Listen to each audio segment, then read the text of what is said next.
இவருடைய பயணம் முழுக்க முழுக்க அவருடைய நலனுக்கும் இல்லை அவங்க ஃபேமிலியை அவருக்கு ஒரு ரிஃப்ரெஷ்மெண்ட் தேவை என்பதன் அடிப்படையில் தான் இதை பார்க்க முடியும். எப்படி இந்த கிட்னி திருட்டில் குற்றம் கிடையாது முறைகேடுன்னு சொன்னாங்களோ அது மாதிரி விரிவாக்கத்திற்கான பணத்தை அவர்களே கொடுத்துருப்பாங்க. அவங்களுடைய அட்மினிஸ்ட்ரேட்டிவ் அனைத்து அலுவலகங்களும் இங்கே இருக்குது. இவங்ககிட்ட இங்கே போய் பேசியிருக்கலாமா சார்? தஞ்சை பெரியார் அப்படின்னா அவருடைய புகழ் என்ன திருடணுமோ அதை திருடிக்கிறது இல்லை. இதில் அவரோட பேரன்னு சொல்கிறாங்க சார். இதை விட பெரியாரை அசிங்கப்படுத்த யாராலும் முடியாது. 32,000 போராட்டங்களை நடத்தினீங்க. நீங்கள் அத்தனை போராட்டத்தையும் அனுமதித்து அதுலேயும் ஆட்சி செஞ்சவர் எடப்பாடியார். நீங்கள் ஒரு போராட்டம் பண்ண விட மாட்டேங்கிறீங்க. இவன் இந்த முதியவர் தான் வந்துட்டு அந்த விஓவை அடித்தார், இப்போ அரசு ஊழியர் பணி செய்ய தடுத்தாண்டு வழக்கு போட்டது பதிவு. அதான் அப்படி தான் நீங்கள் எந்த அதிகாரியை இந்த மாதிரி எந்த அதிகாரி சாதாரண மக்களை அடிச்சுட்டு அவர் நல்லவர் நாங்கள் தான் அடிச்சோம்னு சொல்லுவாங்களே யாராவது? அதிமுக கொண்டு வருகிற திட்டத்தை மக்களிடம் சொல்லுகிற போது இது ஒரு தாய் வீட்டு சீதனத்தை தருவது போன்ற ஒரு தன்மையோடு தருவார். திமுக காரர்கள் ஒரு ரூபாய் கொடுத்தால் கூட பெட்டியிலிருந்து எடுத்து வந்து கொடுப்பதை போன்ற மனோபாவத்தோடு கொடுப்பார். நாளை நமது நேயர்களுக்கு வணக்கம். தமிழகத்தினுடைய தற்போதைய அரசியல் நிகழ்வு குறித்து பேசுவதற்காக அதிமுகவின் செய்தி தொடர்பாளர் திரு அதிவீர ராமபாண்டியன் நம்மோடு இருக்கிறார். அவரிடம் பேசலாம். வணக்கம் சார். வணக்கம் சார். முதலமைச்சருடைய அந்த வெளிநாட்டு சுற்றுப்பயணம் தமிழகத்துக்காக முதலீடு இருப்பதற்காக போயிருந்தார். முடிஞ்சு இன்னைக்கு சென்னை திரும்பியிருக்காரு. எப்படி சார் பார்க்குறீங்க? அந்த முதலீடுகளையும் அந்த வேலைவாய்ப்புகளையும் ஒரு செய்தியாளர் சந்திப்பார் கொடுத்துருக்காரு. எப்படி பார்க்குறீங்க சார்? சார், இது வந்து மிக மிக சாதாரணமான ஒரு அலுவல் பணின்னு சொல்லலாம்.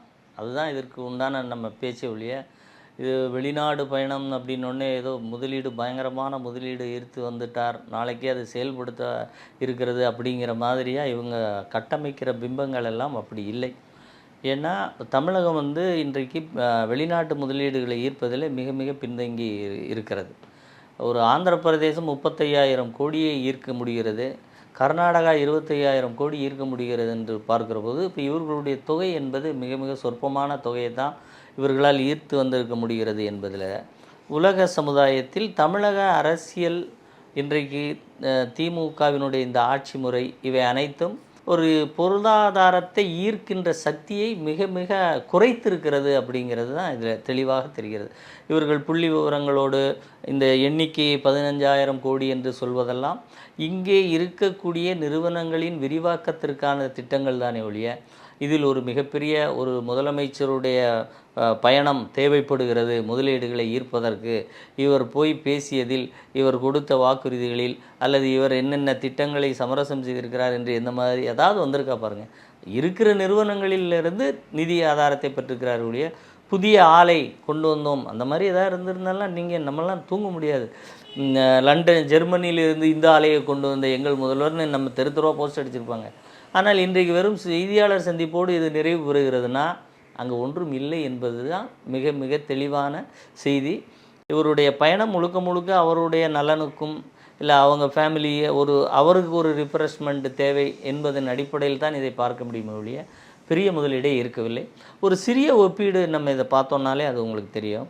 கோவிட் காலத்தில் எடப்பாடியார் ஆட்சி காலத்தில் 60,000 கோடி ரூபாய் முதலீடுகளை எங்கும், அதாவது முதலமைச்சர் போகலை, நீங்களும் நானும் வீட்டை விட்டு வெளியே போகலை, அந்த சூழ்நிலையிலும் அவரால் இருந்த இடத்தில் இருந்து கொண்டு 60,000 கோடியை ஈர்க்க முடிந்ததென்றால் அதுதான் ஆளுமை, அதுதான் நிர்வாகம், அதுதான் மற்ற நாடுகள் தமிழகத்தின் மீது கொண்டிருக்கின்ற பொருளாதார ரீதியான நம்பிக்கை. ஆனால் இன்றைக்கு நீங்கள் போய் இவ்வளோதான் பெற்று வர முடிகிறதுனா அப்போ எடப்பாடியார் எங்கே இருக்கிறார்? இருந்த இடத்தில் இருந்து கொண்டு 60,000 ஈர்த்த எடப்பாடியாருங்க, நான் 4 நாடு 5 நாடு 5 முறை பயணம்னு போயிட்டு வந்து 15,000ன்னு சொல்கிறேன். நீங்கள் எங்கே? இதுதான் இந்த நிர்வாகத்திற்கு உண்டான அளவீடு சார். இப்போ வேணும் இல்லை, இப்போ இந்த ஒயின் ஷாப்பில் வந்துட்டு இந்த பாட்டிலுக்கு 10 ரூபா வாங்குறாங்கல்ல, அந்த காசை வச்சாலே இந்த பணம் வந்துடும், இதுக்கு போய் எங்கள் வெளிநாடு போடுற மாதிரி ஒரு குற்றச்சாட்டு இருக்குல்ல? நிச்சயமாக சார். நம்ம டே டு டே அஃபேர்ஸில் வருகிற ஒவ்வொரு வருவாய்த்துறை ஒரு நாளைக்கு ரெஜிஸ்டர் ஆஃபீஸ்லலாம் பார்த்தீங்கன்னா ஒரு நாள் 227 கோடி ரூபாய் வருமானம்னு சொல்லி சமீபத்தில் நம்ம பார்த்தோம். இப்படி நீங்கள் ஒரு 4-5 துறைகளை எடுத்துக்கொண்டாலே 2-3 நாளில் இந்த தொகை வந்துடும். இது ஒரு மிகப்பெரிய, இன்னும் சொல்லப்போனால் இது ஒரு விரிவாக்கம் என்பது இங்கே உள்ள நிறுவனங்கள் இயல்பாகவே செய்யும் சார். தேவைன்னா பண்ணிடுவாங்க. இப்போ நீங்கள் ஒரு நிறுவனம் நடத்துகிறீங்க, லாபம் நல்லா இருக்குது, உங்களுடைய உற்பத்தி மக்களால் வரவேற்கப்படுகிறதுனா நீங்கள் அதை அடுத்த யூனிட் போட்டு தானே ஆகணும். கண்டிப்பாக. அப்போ தான் நீங்கள் அடுத்த லெவலுக்கு போக முடியும். இது ஒரு வியாபாரத்தில் இருக்கக்கூடிய ஒரு சாதாரண விஷயம். ஆனால் ஒரு நிறுவனத்தை கொண்டு வந்து அதற்கான அடிப்படை கட்டமைப்புகளை தொடங்க வைத்து அதன் மூலம் வேலைவாய்ப்பை கொடுத்து கொண்டு வர்றதுங்கிறது தான் இங்கே உண்மையிலே முதலீடு இருக்கிறதுன்னு பேர். அதற்கு அதான் சாதனை சொல்ல முடியும். ஆமாம், சாதனைன்னு சொல்ல முடியும். இல்லை, முதலீடை ஈர்த்ததுங்கிற பெருமை அதுதானே முதலீடு ஈர்த்தல்னு பேர். நீங்கள் இருக்கிற முதலீடை விரிவாக்கம் செய்தவர்கள், அது தேவை, அது அவங்களுடைய பிஸ்னஸினுடைய முக்கியமான அம்சம்.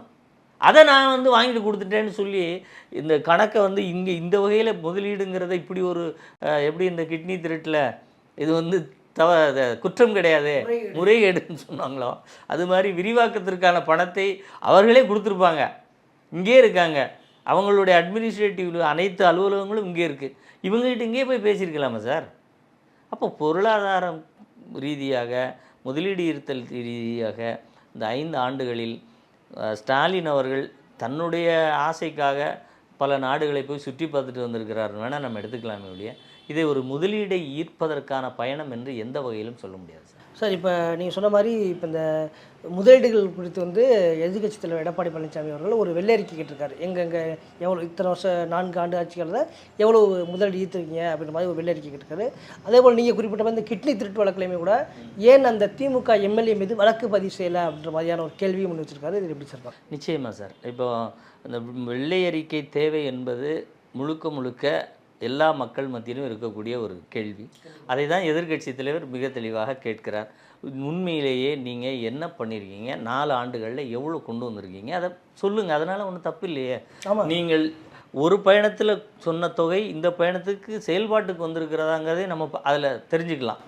அப்படி பார்க்கும்போது அதற்கான முன்னெடுப்புகளையோ அல்லது அதற்கான ஒரு அறிக்கையை கூட தொழில்துறை அமைச்சரோ அல்லது இந்த எந்த ஒரு நிதித்துறை அமைச்சரோ இவ்வளவு வருமானம், இவ்வளவு நிதி ஆதாரம், இவ்வளவு தொடங்கி இருக்கிறோம் என்று இவர்கள் சொல்வதற்கு தயாராகவே இல்லை. அதிலிருந்து நமக்கு தெரிவது என்னென்னா, இவர்கள் சொல்லுகின்ற செயல் முற்றும் உண்மைக்கு புறம்பானதும் ஒரு நாள் 2 நாள் செய்திக்குமான அந்த தகவலாக மட்டும்தானே இருக்கிற ஒழிய அது ஒரு பட்ஜெட்டில் இந்த நிதி ஆதாரம் வந்தது என்று எதிரொலிக்கும் விதமாகவோ அல்லது தொழில்துறையில் இதற்கான முன்னேற்றம் இந்திய அளவில் மாநிலங்கள் வரிசையில் இது முன்னாடி போயிருக்குன்னு எங்கேயா தகவல் வந்திருக்கா சார்? பின்னுக்கு தானே போயிட்டுருக்கோம். இப்போ முதலீடை மற்ற மாநிலங்களை அதிக அளவில் ஈர்த்துட்டு போகிறாங்கன்னா அவங்க ஈர்க்கிறது தான் முதலீடு. நீங்கள் எக்ஸ்பான்ஷனுக்கு அமௌண்ட் வாங்கிட்டு வந்துட்டு நான் முதலீடுன்னு சொல்கிறது முழுக்க தவிர அதே உங்களுடைய வெள்ளை அறிக்கையின் மூலம் விளக்குங்கள் என்று கேட்கிற போது அதை தட்டி கழிப்பார்கள். நாங்கள் அது கொடுக்க மாட்டோம், வழக்கம் இல்லை. வழக்கம் இல்லாத நீங்கள் இவ்வளோ ரூபா முதலீடு ஈர்த்தோம்னு எதுக்கு சொல்லணும்? எதிர்க்கட்சி தலைவர் கேட்டால் பதில் சொல்லுங்கள். இதே மாதிரி நீங்கள் நிறைய விஷயங்கள், இப்போ நீங்கள் கிட்னி திருட்டில் ஏன் வழக்கு போடலன்னு கேட்குறீங்க. அதே மாதிரி மதுரை மாநகராட்சியில் 200 கோடி ரூபான்னு நீங்கள் தான் விசாரிக்க சொல்லி உங்கள் கட்சிக்காரங்களை பதிவலக வச்சிங்க. ஆனால் மேயர் மேலே வழக்கு போட சொன்னீங்கன்னா போட மாட்டேங்கிறீங்க. மேயரோட கணவர் மேலே வழக்கு போடுறீங்க. இது இப்படி பார்த்தீங்கன்னா இது ஒரு திமுகவினுடைய நிர்வாகிகளை காப்பாற்றுவதற்கு, இல்லை திமுகவினுடைய ஊழல்களை மடைமாற்றம் செய்வதற்கு, அல்லது அதனுடைய வீரியத்தை குறைப்பதற்கு இது போன்ற நடவடிக்கைகளை தான் அவங்க எடுக்கிறாங்க. இப்போ அதுலேயும் நம்ம சுகாதாரத்துறை அமைச்சர் சொல்லுவார், கிட்னி திருட்டு வந்து முறைகேடுன்னு. அதெல்லாம் சார் ஒரு சட்டம் ஒழுங்கில் ஒரு துறை சார்ந்த அமைச்சர் பேசுகிற போது அந்த ஒவ்வொரு வார்த்தையும் அடுத்து இது போன்று செய்ய வேண்டும் என்று நினைப்பவர்களுக்கு ஒரு மிகப்பெரிய பயத்தை அல்லது இப்படி செய்தால் இந்த நடவடிக்கை எடுப்பார்கள் என்கின்ற ஒரு எண்ணத்தை கொடுக்கணும் சார். நீங்கள் இதை டைலூட் பண்ணிங்கன்னா எத்தகைய முறைகேட்டில் எங்கள் திமுககாரர்கள் ஈடுபட்டாலும் நாங்கள் அதை மடைமாற்றம் செய்து விடுவோம், அதனுடைய வீரியத்தை குறைத்து விடுவோம், அதற்கான டெக்னாலஜி எங்களுக்கு தெரியுங்கிறது தானே. சர்க்காரியா கமிஷன் அவர் சர்க்காரியா ரிப்போர்ட்டில் சொன்ன மாதிரி தான் சயின்டிஃபிக்காக ஒரு குற்றத்தை எப்படி உடைக்கணும், எப்படி அதிலிருந்து வெளியே வரணும் அப்படிங்கிறதுல மிக தேர்ந்தவர்கள் என்பதை இந்த 4-5 உதாரணங்கள், சமீபத்தில் நடந்த உதாரணங்கள், இதுக்கு யாராவது எப்படி சொல்லுவாங்களா சார்? அதிமுக ஆட்சியிலலாம் இது போன்ற ஒரு விஷயம் இப்படி கிட்னி சம்பந்தப்பட்டது என்று வந்திருந்தால் துறை ரீதியான நடவடிக்கையாக இருக்கட்டும், அவர் அதிமுக காரராகவே இருந்தாலும், அதுக்கு உதாரணம் செந்தில் பாலாஜி. செந்தில் பாலாஜி எவ்வளவு அதிகார டாம்பிகமாக அம்மாவுடைய ஆட்சியில் வலம் வந்தார். குற்றச்சாட்டு வந்தது, அமைச்சரவையிலேருந்து தூக்கி தூர விட்டாங்களா? இன்றைக்கி அவரை குளிப்பாட்டி சீராட்டி அந்த குற்றத்தெல்லாம் திமுக கழுவி இருக்குன்னா எதை வச்சு கழுவிச்சு? சயின்டிஃபிக் அந்த திருட்டு அதனுடைய மூளையை வச்சு கழுவி. வழக்கு போட்டவங்களே அவங்க தான். அதுதான் சொல்கிறேன். வழக்கு போட்டது அவர். போய் குற்றம் சாட்டு கரூரில் போய் இங்கே ஒரு அமைச்சர் இருக்கிறார் செந்தில் பாலாஜி, ஆள் கடத்தல், டிரைவருக்கு இவ்வளவு, கண்டக்டருக்கு இவ்வளவு, இத்தனை குற்றச்சாட்டு அடுக்குனாங்களேங்க. அது எல்லாம் எப்படி மறைஞ்சுது அப்படிங்கிற மாதிரி தானே அந்த குற்றமும் ஒரு சமூக அவலமும் நடக்கிற போது அதில் திமுகவினுடைய பங்களிப்பு இருந்தால் அதை அவர்கள் நீர்த்து போகிற வேலைகளை எவ்வளவு தெளிவாக செய்வார்கள் என்பதற்கு இதெல்லாம் உதாரணம். அடுத்து நீங்கள் இந்த கிட்னி திருட்டுங்கிறது மிக மிக உண்மையிலே கண்டிக்கக்கூடிய விஷயம் சார். அதை அவர் பொது வழியில் கையாண்டார் பார்த்தீங்களா? எத்தனை கிட்னி எடுத்தால் ரோல்ஸ் ராய்ஸ் வாங்கலாம் அப்படின்னு. அப்போ ஒரு மனுஷனுக்கு வந்து ஒரு ரோல்ஸ் ராய்ஸ் வாங்கிட்டா ஆசை தீர்ந்துரும்னு நம்ம நம்ப முடியுமா சார்? இன்னொரு ரோல் சைஸ் தான் சார் ஆசை அதோட ஹை என்ற மாதிரி போகலான் இருக்குங்களே. அப்போ அந்த அந்த அந்த ஒப்பீடே வந்து அது தவறு, அது நடக்கவில்லை அப்படின்னு வரலல்ல. அந்த எண்ண ஓட்டத்தை பாருங்கள். நீங்கள் முறைகேடுன்னு சொன்னால் அப்படி தானே பேச தோணும் சார். உரிய நடவடிக்கை எடுக்கப்படும்னா தானே சார் வார்த்தை தெளிவாக வரும். நான் முறைகேட்டில் ஈடுபடவில்லை, தவறில் ஈடுபடவில்லை, குற்றச்செயல் எதுவும் பண்ணவில்லை, இந்தாங்க ஆவணங்கள் இதுவரை காமிச்சிருக்காங்களா? காமிக்கலையே. இதுதான் திமுகவினுடைய பேட்டர்ன். இதை நம்பி தான் திமுக ஆட்சி காலத்தில் யாரும் முதலீடு பண்ணே வரமாட்டேங்கிறாங்க சார். இப்போ வந்து முதல்வருடைய வெளிநாட்டு பயணத்தில் லண்டனில் வந்துட்டு பெரியார் படத்தை திறந்து வச்சு சமூக நீதியெல்லாம் பேசினார். ஒரு 2 நாளைக்கு முன்னாடி கூட வைரமுத்து அவர்கள் ஸ்டாலின் அவர்கள் பெரியாருடைய பேரன் அப்படின்ற மாதிரியான புகழெல்லாம் சொன்னார்.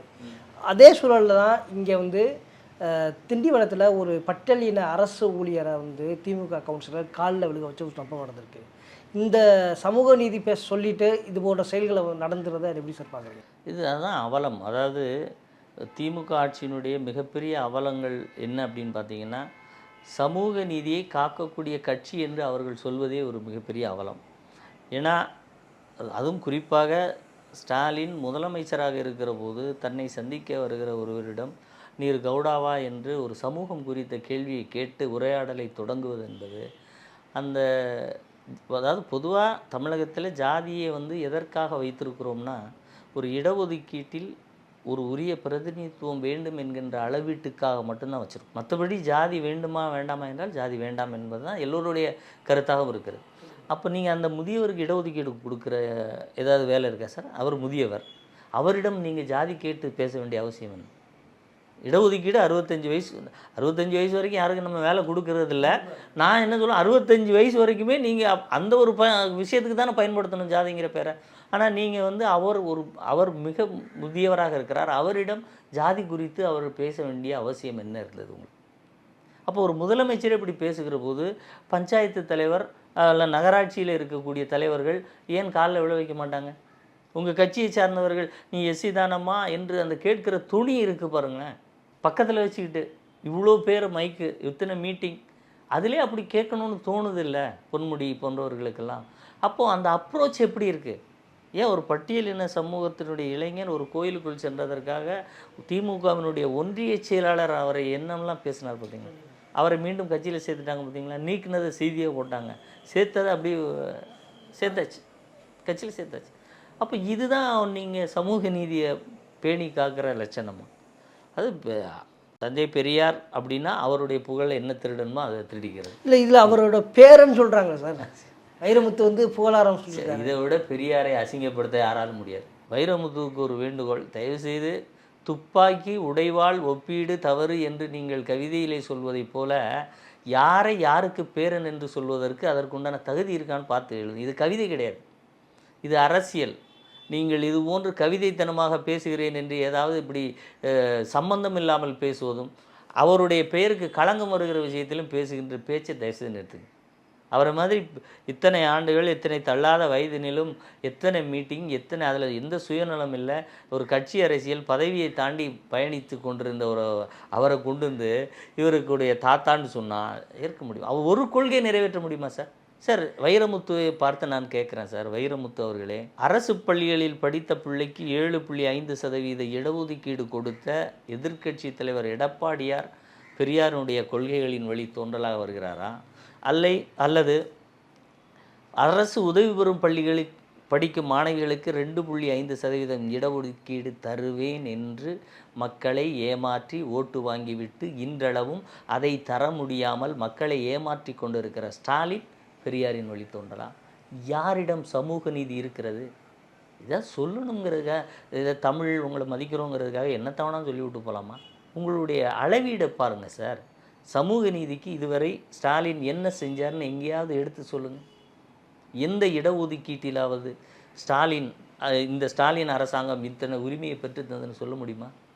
நீங்கள் இந்த ஆட்சியில் மட்டும் தாழ்த்தப்பட்ட மக்கள் என்று சொல்லிக்கொண்டு அவர்களை வருத்துகிற விஷயம் எத்தனை நடந்திருக்கு, எத்தனை சம்பவங்கள் சார்.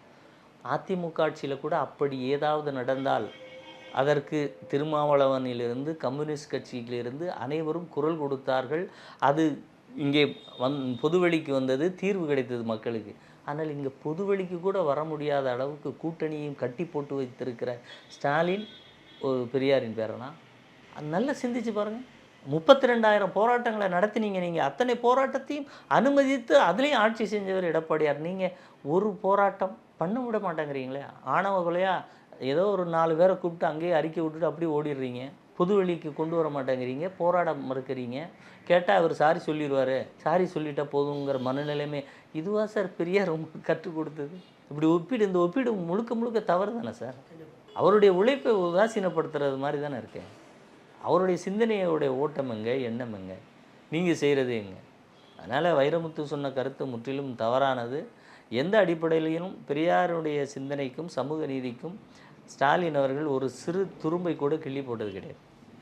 நிச்சயமாக சார். இப்போ சட்டம் ஒழுங்கு பிரச்சனைன்றப்போ வந்துட்டு பார்த்தீங்கன்னாக்கும் 2 நாளைக்கு முன்னாடி டிஜிபி அலுவலகத்துக்கு முன்னாடியே வந்துட்டு ஒரு 2 கட்சி, அதாவது ஏர்போர்ட் மூர்த்தின்ற ஒரு வந்து இப்போ அவருடைய வந்து விடுதலை சிறுத்தைகள் கட்சியை சேர்ந்தவர் தாக்குறாங்க.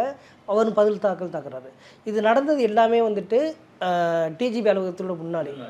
ஆனால் காவல்துறையில் வந்து தடுக்கிறதுக்கான எந்த ஒரு முயற்சியும் செய்யலை. இந்த என்ன தைரியத்தில் இது மாதிரி நடந்துக்கிறாங்க சார்?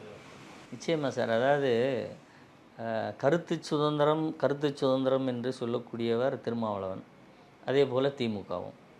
இப்போது ஏர்போர்ட் மூர்த்தி ஒரு பல யூடியூப் ஊடகங்கள், இந்த சமூக வலைத்தளங்களில் பறையர்களின் உரிமை போராட்டம் குறித்து விசிக கொண்டிருக்கிற கருத்துக்கு ஒரு மாறான கருத்தை எடுத்து வைக்கிறார்.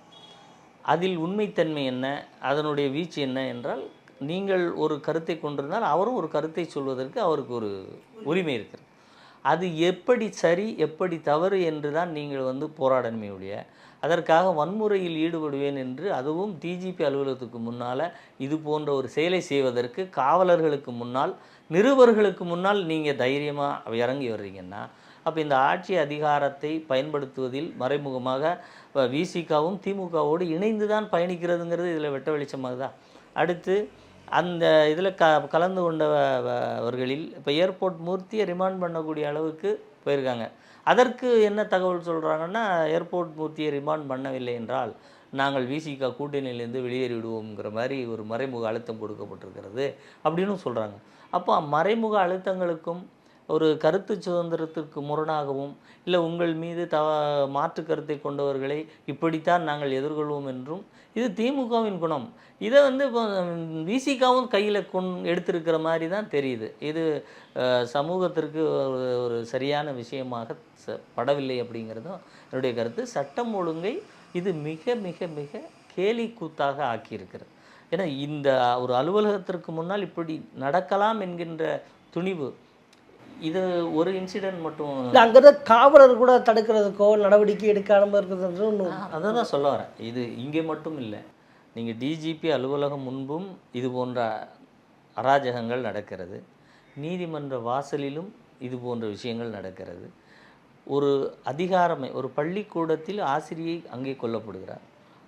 அவருடைய தந்தையார் பேரிலே மருத்துவமனை திறந்தோம் என்று மார்தட்டி கொண்டார்கள் கிண்டியில். அங்கே ஒரு மருத்துவர் குத்தப்படுகிறார். இப்போ நீங்கள் பார்த்தீங்கன்னா, இப்படி ஒரு அரசு மருத்துவமனை, நீதிமன்றம், டிஜிபி அலுவலகம் அனைத்துக்கும் முன்னால் எந்தவித சட்டவிரோத செயலையும் குற்றச்செயலிலும் ஈடுபட முடியும் இந்த தமிழகத்தில் அப்படிங்கிற நிலை அங்கே இருக்கா? இது எவ்வளோ மோசமான நிலை. ஒரு இப்போ நான் சொன்னதெல்லாம் அரசு மருத்துவமனையாக இருக்கட்டும், டிஜிபி அலுவலகமாக இருக்கட்டும், நீதிமன்றமாக இருக்கட்டும், பள்ளிக்கூடமாக இருக்கட்டும், இவையெல்லாம் அரசின் முகங்கள், அரசினுடைய அடையாளங்கள். அந்த அரசின் அடையாளத்தை சிதைக்கிற போது, அதற்கு மதிப்பே இல்லாமல் ஒரு குற்றச்செயலை செய்கிற போது, இந்த அரசாங்கத்தின் மீது சமூக விரோதிகளுக்கு எந்தவித பயமோ, இந்த காவல்துறை மீது எத்தகைய ஒரு குற்றம் செய்தால் தண்டனை கிடைக்கும் என்கின்ற நிலையோ தமிழகத்தில் இல்லை. அதனால் தான் சமூக விரோதிகள் இவ்வளவு இடங்களில், பொது இடங்களில், அரசு அலுவலகங்களில் இத்தனை அராஜகத்தை கட்டவிழ்த்து வருகிறார்கள். நிச்சயமாக சார். இப்போ சமீபத்தில் வந்துட்டு இந்த நெற்குன்றத்தில் வந்து திமுக ஊராட்சி மன்ற தலைவர் வந்து நகை திருடுறது வந்து பெரிய சர்ச்சையாக இருக்குது. தொடர்ந்து திமுகவினுடைய செயல்பாடுகள் வந்து திமுகவில் வந்துட்டு தவறு பண்ணாதான் திமுக பதவிக்கே வர முடியுன்ற ஒரு தகுதி மாதிரியான ஒரு விமர்சனங்களையும் சமூக ஊடகத்தலங்களும் பார்க்கப்படுது. எப்படி சார்? நிச்சயமாக சார். அது ஏன்னா இயல்பிலேயே இப்போ நான் கூட ஒன்று சொல்லுவேன், இந்த திமுக ஆட்சி இந்த அளவுக்கு, அதாவது அமைதியினுடைய சதவிகிதம் ஒரு குறிப்பிட்ட அளவு இருக்கிறது என்று எடுத்துக்கொண்டால் அது வந்து இங்கே அதிமுககாரர்கள் இருப்பதால் மட்டும்தான் இருக்குது சார். அதிமுகவை தமிழ்நாட்டில் இருக்கிற அதிமுககாரர்களை ஒரு 2 மாதம் நீங்கள் ஒரு சுற்றுப்பயணம் கேரளாவுக்கோ அல்லது ஆந்திராவுக்கோ போக சொல்லிட்டிங்கன்னா இங்கே இருக்கக்கூடிய திமுககாரர்கள் ஒருத்தர் அடிச்சுக்கிட்டே செத்து போவாங்களோங்கிற அளவுக்கு ஒரு வன்மமான சூழ்நிலையும் அந்த எண்ண ஓட்டமும் அங்கே நமக்கு தெரியுது. அதனால தான் நீங்கள் ஒவ்வொரு குற்றச்செயலுக்கு பின்னாலும் ஒரு ஆளுங்கட்சியாக இருக்கிற திமுகவினுடைய நிர்வாகிகளே அதில் பங்கேற்கிறாங்க. அதுவும் குறிப்பாக இந்த பெண் ஊராட்சி மன்ற தலைவர் வந்து நகைகளை திருடுவதுங்கிறது அது ஒரு கைதேர்ந்த திருடன் தொடர்ந்து ஒரு மிகப்பெரிய தொடர்ச்சி. 15 வருஷமாக திருடுறாங்கன்னா அந்த 15 வருஷ குற்றச்சாட்டுலையும் நீங்கள் கட்சியில் இப்படி வச்சுருக்கலாமா ஒருத்தரை தொடர்ந்து? வழக்குகள் நடந்திருக்கும். இல்லை பேர் இப்படி வந்துகிட்டே இருக்கு. எஃப்ஐஆர் ஏதாவது போட்டிருப்பாங்க, ஏதாவது ஒரு ஸ்டேஷன் எஃப்ஐஆர் போட்டிருப்பாங்க இருக்கும். இல்லை சார், சொசைட்டிலே இவங்க இப்படி ஒரு 4-5 குற்றச்சாட்டில் நீங்கள் அடிபட்டாலே உங்களை ஒரு மாதிரி தானே பார்ப்பாங்க. கண்டிப்பாக. ஆனால் அவங்க திமுக வந்து அதை கண்டுகொள்வதே இல்லையா? அதுக்கு நீங்கள் ஒரு மீட்டிங் போட்டால் சரியாக போச்சுங்கிற மாதிரிலாம் இருக்குது. இல்லை சார், இப்போ பொதுவாகவே இப்போ ஒரு ஏரியாவுக்குள்ளே இந்த மாதிரி பைக் திருடன் ஸ்டேஷன்லேயே ஃபோட்டோ வச்சு, ஆமாம், ஒட்டி வச்சுருவாங்கல்ல. அது மாதிரி இந்த சமீப நாட்களில் திமுகவை சார்ந்தவர்கள் பாலியல் ரீதியான குற்றத்திலும் ஈடுபட்டிருக்காங்க. போதைப்பொருள் கடத்தில் மிகப்பெரிய அயலக அணியை சேர்ந்தவனே அவ்வளோ பெரிய வால்யூம் ஆஃப் ட்ரக்ஸை வந்து கடத்தியிருக்கக்கூடிய நிலைமையை பார்க்குறோம். இப்போ இது போக செயின் திருட்டு, இப்படி சின்ன சின்ன விஷயங்கள். பியூட்டி பார்லருக்கு போனால் போய் அடிக்கிறீங்க, பிரியாணி கடையில் சாப்பிட்டுட்டு காசு கொடுக்காமல் அடிக்கிறீங்க. இப்படி ஒவ்வொன்றுக்கும் இது நீங்கள் அந்த வால்யூம் ஆஃப் அந்த டிஃப்ரெண்ட் நேச்சர்லேயும் குற்றம் இருக்குது, நடக்கிற அளவும் அதிகமாக இருக்குது. மிகச்சிறிய குற்றத்திலிருந்து கொடுங்குற்றம் வரைக்கும் அது போகுது. அப்போ இந்த மனநிலையே வந்து கொஞ்சம் சரியில்லாத மனநிலை. இப்போ தங்களுடைய கட்சிக்காரர்கள் நாளைக்கு என்ன செய்வார்களோ என்று எண்ணி முதலமைச்சராலே தூங்க முடியவில்லை என்று அவரே தான் சொன்னார். கண்டிப்பாக. அப்போ இது சார், ஒரு சின்ன வெளிநாட்டு பயணத்தை இங்கே இருக்கிற கம்பெனிக்கிட்ட வாங்கின ரூபாயை நாங்கள் ஈர்த்தோம், முதலீடு அப்படி இப்படின்லாம் சீன் போடுறவங்க முதலமைச்சர் வந்து என்னால் தூங்க முடியவில்லை என்று சொல்லியிருந்தால் அப்போது இன்டெலிஜென்ஸ் மூலமாக எவ்வளவு இது போன்ற தவறான செய்திகள்லாம் நடந்துக்கிட்டு இருக்கு, அதில் இவ்வளோ நிர்வாகிகள் ஈடுபடுறாங்கங்கிற போயிருந்தால் அவர் இது பேசியிருப்பார். யோசிச்சு பாருங்கள், இந்த பத்திரிகை செய்தியில் வர்றதை மட்டும் வச்சு அவர் பேசியிருப்பார்னு நினைக்கிறீங்களா?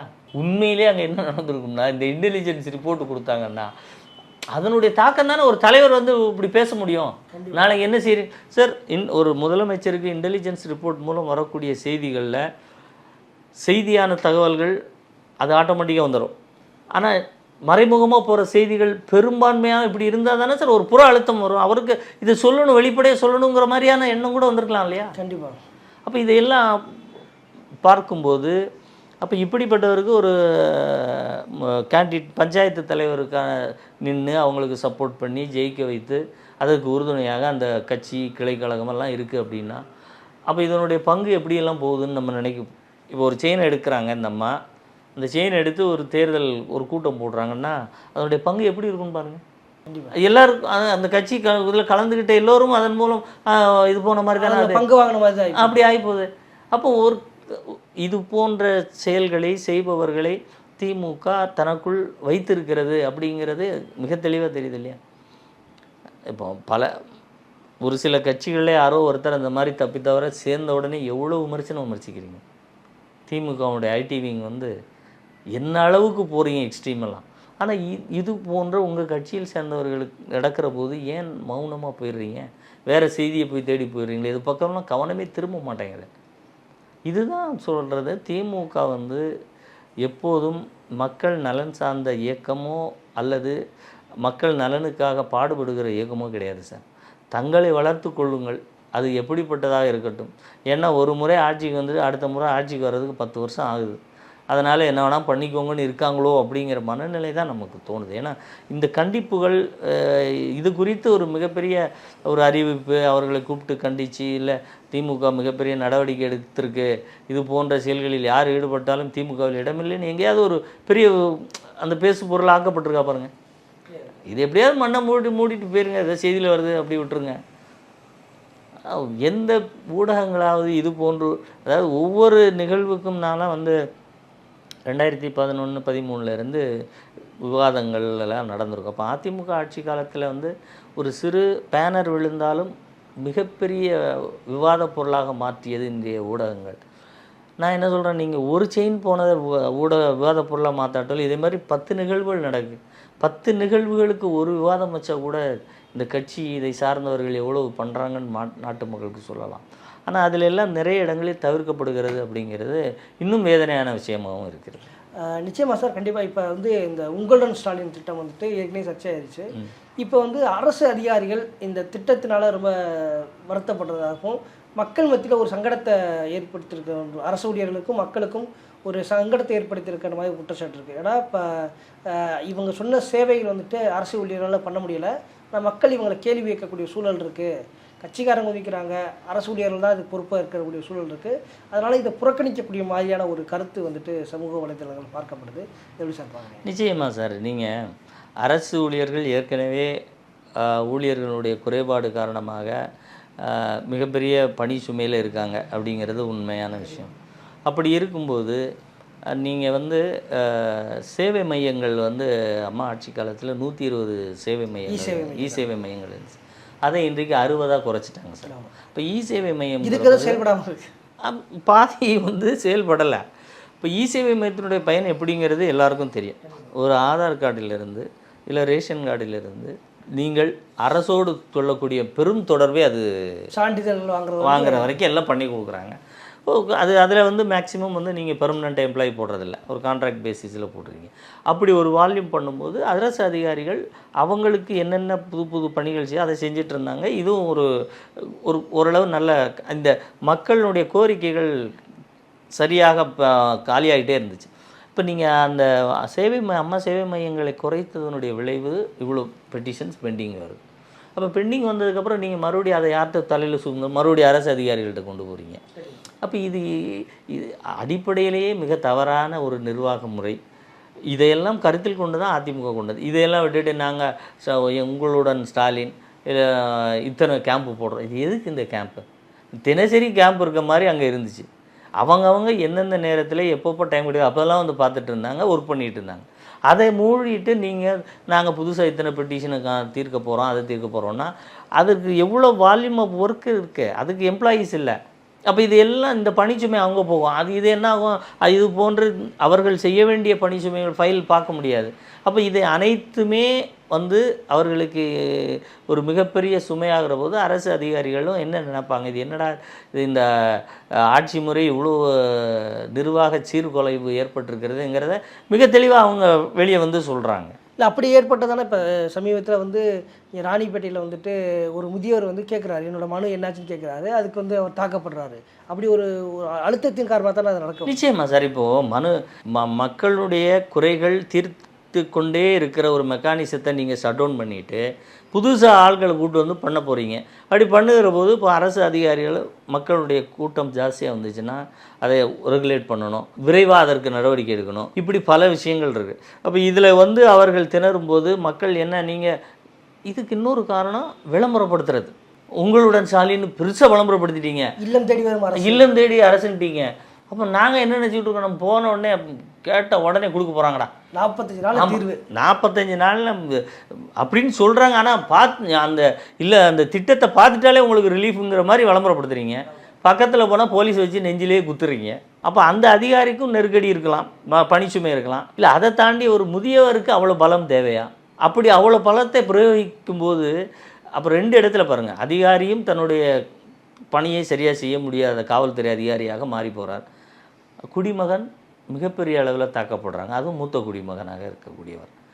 இந்த ஆட்சிங்கிறதுக்கு இதை தவிர வேற ஒரு பெரிய எடுத்துக்காட்டே தேவையில்லை சார். அவர் மேலே அந்த முதியவர் மேலே வழக்க போட்டிருக்கு. இவன் இந்த முதியவர் தான் வந்துட்டு அந்த விஓவை அடிச்சாரு, இப்போ அரசு ஊழியர் பணி செய்யாமல் தடுத்தாண்டு வழக்கு போட்டது பதிவு. அதான் அப்படி தான் நீங்கள் எந்த அதிகாரியை இந்த மாதிரி எந்த அதிகாரி சாதாரண மக்களை அடிச்சுட்டு அவர் நல்லவர் நாங்கள் தான் அடிச்சோம்னு சொல்லுவாங்களா யாராவது? அதிகாரம் கையில் இருக்கிறதுனால உடனே வழக்கையும் அவர் மேலே போட்டுடுறது, தப்பு அவர் மேலே. அது ஒரு நபராக இருக்கிற போது நீங்கள் கூப்பிட்டு இதே மாதிரி வெளிவராத செய்தி எத்தனை இருக்கோ நமக்கு தெரியல. ஏன்னா அந்த அப்ரோச் வந்து நீங்கள் ஒரு பேட்டர்னாகவே எடுத்து பாருங்கள். அதிமுக கொண்டு வருகிற திட்டத்தை மக்களிடம் சொல்லுகிற போது இது ஒரு தாய் வீட்டு சீதனத்தை தருவது போன்ற ஒரு தன்மையோடு தருவார்கள்.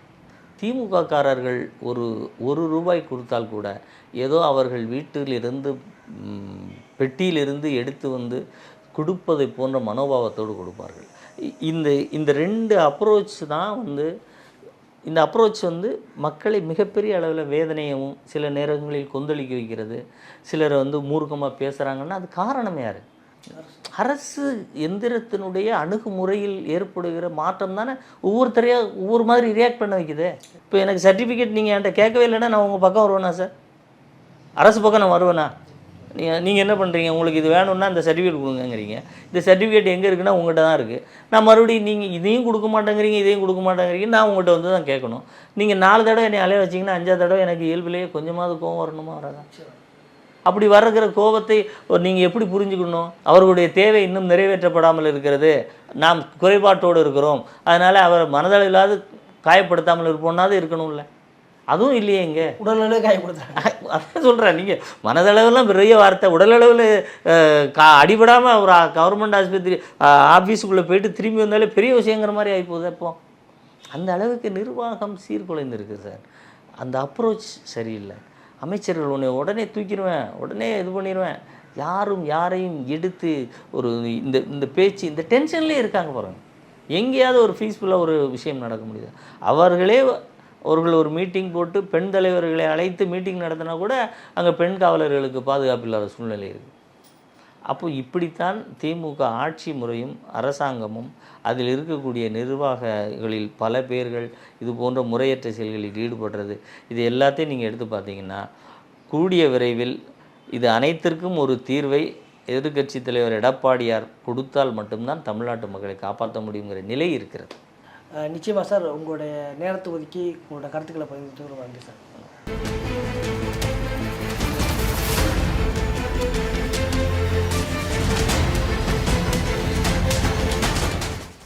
அரசியல்ல உண்மையா என்னதான் நடக்குது தெரிஞ்சுக்க நாளை நமதே சேனலை சப்ஸ்கிரைப் பண்ணுங்க.